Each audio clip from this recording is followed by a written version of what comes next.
Round number one, and Dre, I offer you this. Among all the analysis of what could happen in this fight that gives Kell Brook hope is that Bud Crawford at times has been a slow starter. In fact, Dre, the fight we did against Egis Kavyaskis, Egis outlanded Crawford total punches over the course of the first 3 rounds.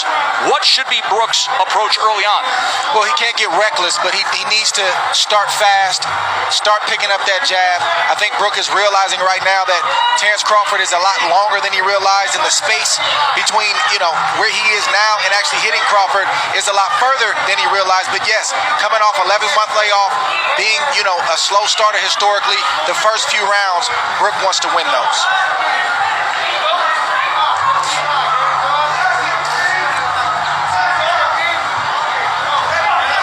But it looks like Brook is playing Crawford's game now. He's watching, he's studying, and I don't think he can outthink Crawford. He's got to start to let those hands go as he comes behind that left hand. See, Brook thing is timing. That's his thing. He wants to time Crawford on the way in. Brook also has a great jab, a sharp jab, a strong jab. And you can see Terence Crawford trying to figure out how he can land his jab without getting hit.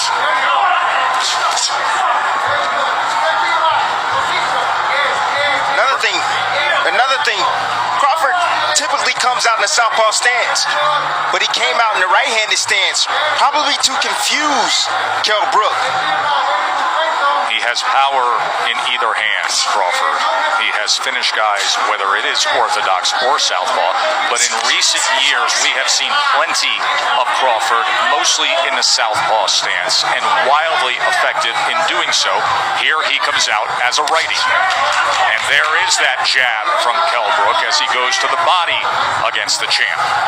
Brook jabbing now, not just to the head, but as you just saw, also to the body. There he throws the right hand behind it. Brook has a brilliant 1-2. It's automatic. It's his favorite combination, but his jab right now is landing. He just scored with it accurately upstairs against Crawford. And that's what it's about. It's about breaking the timing and the rhythm of Terence Crawford. And you have to do that with your jab. Set it up. The power hand, which is the right hand for Brook. Crawford looking to close that gap as he goes southpaw for a moment, doubles up the right-hand jab, and then comes with a left. Good exchange here as he switches back to righty. Fascinating first round. Going to take a short break. Back ringside here for round number 2 of our welterweight championship fight. Tim Bradley, in that first round, Kell Brook threw 17 jabs, effectively landed 6 of them. Look, timing is what Kell Brook is special at. He has a 69-inch reach. You have to understand that. He has the shorter arms in this matchup, but he knows when to throw his jab, and at the right time, at the right distance, and at the right speed. Muscles popping in the upper body of Kell Brook, and the base he has as well, that foundation with the legs. And see, what I noticed is that Kell Brook is taking a page out of Egis Kavyaskis. He's being patient. He's waiting. He's looking to counter Crawford. He's trying to get Crawford to commit so he can make him pay. Jab is giving Crawford a lot of problems right now. You see him thinking, and Brook is doing the right thing. He's jabbing. That's the most important thing he can do right now because it sort of keeps him out of danger. It helps him to kind of create his range and where he wants to let his shots go, and it's also got Crawford thinking. Boxing ability, but when fights get deep and there's time to make adjustments, like in the Spence fight, I don't see him make that adjustment. We've seen Crawford do it in the past. He's going to have to do it right now because plan A, Brook has the advantage. Spence fight happened in May of 2017. That was the last time Brook fought at this 147-pound limit. He was fighting brilliantly, and then Spence got to him with the power and scored an 11th round TKO with a broken left orbital bone suffered. You also want to see how Brook takes the shots of Crawford as he starts to land clean, flush shots.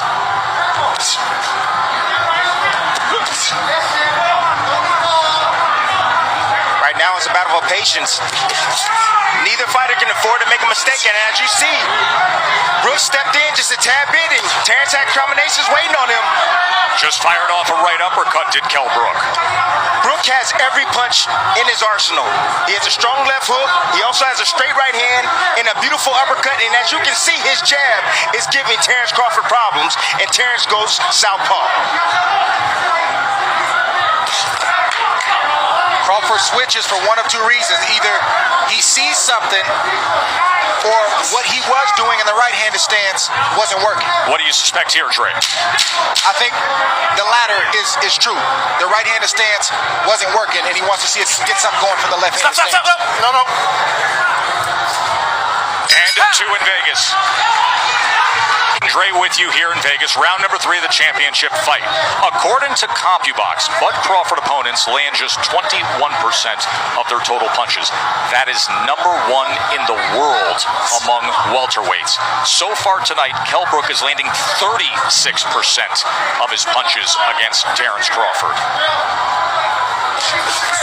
So don't think that Kell Brook is worried about Terence Crawford going southpaw. He's not worried about that at all because he's used to that. He comes from the Ingles gym. He's used to seeing switch hitters in his gym, guys that switch from orthodox to southpaw. It's nothing to him. You mentioned the Ingle gym. That is the veteran British trainer Dominic Ingle, who has trained Kell Brook since the start of his career. But Ingle opted out of this world title fight due to COVID concerns because Kell Brook trains in the Canary Islands for training camp. Ingle did not want to travel and then have to quarantine nor come to the United States. So instead, Carlos Formento is the trainer in the corner of Kell Brook. First time they've ever worked together. I'll tell you one thing that the southpaw stance has done. It's taken the jab away from Kell Brook. You see he's not landing his jab consistently anymore. But when Crawford turns southpaw, he's not even throwing. That's what happens. That's what turning southpaw does. But it does allow you to land a right hand like Brook just landed on Crawford right now. The right hand can be the best weapon against the southpaw. And of course, when he is in that lefty stance, you will see that right hand of Bud Crawford, as it is right now, hanging right over the front of Kell Brook. Listen, Crawford has the reach advantage, but he's going to have to close the distance on Kell Brook. He told us in the build-up to this fight that Brook can't fight mid-range and in close. Right now, Brook is winning the battle from the outside. Crawford's got to slowly start to close that space. There's that right lead again from Kell Brook. Minute to go here in round 3. Pretty good start for the challenger, the former IBF welterweight champion. The guy who says he's rejuvenated. 3 fights since he lost the welterweight championship to Errol Spence. That's how Errol Spence had success against Brook. He closed the distance and started to bully Kell Brook. He started to fight him in close. Brook fought back valiantly, but he really didn't have any answers for that. Crawford having his moments there. I see some swelling already. On the right eye of Terence Crawford in the right hand, right down the middle that just lands for Kell Brook. And there's a right hand from Crawford. Way to answer that right hand.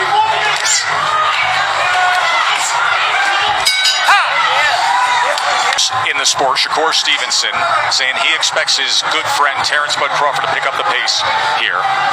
CompuBox has Kell Brook 24 of 99 punches, Crawford 25 of 93.